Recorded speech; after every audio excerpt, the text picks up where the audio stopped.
তো যাই হোক, আর এসব কাম তো জোর করে হয় না। তো যাই হোক, আপনি ভাইবা চিন্তা দেখেন, পাশের রুমেই আছি আমি। আর ভাই তো আস্তে আস্তে সে সন্ধ্যের সময় আসবে, আপনার হাতে অনেক সময় আছে। এর মধ্যে যদি আপনার সিদ্ধান্ত পরিবর্তন হয় তাহলে আমাকে জানায়, ঠিক আছে?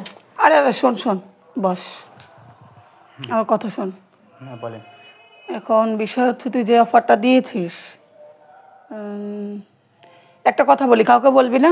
না, কাউকে বলবো না। কাউকে মানে কাউকেই না? কাউকে না। তোর ভাইয়াও জানে না জানে? আরে কোনো কাক পক্ষেই টের পাবে না। দেখ কিন্তু ভেবে চিনতে।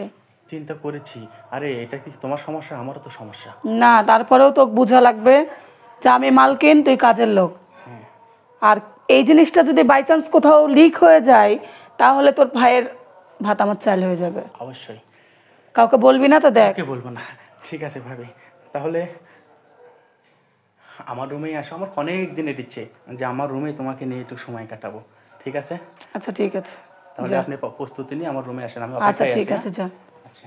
কাউকে বলিস না কিন্তু। না, কাউকে বলবো না।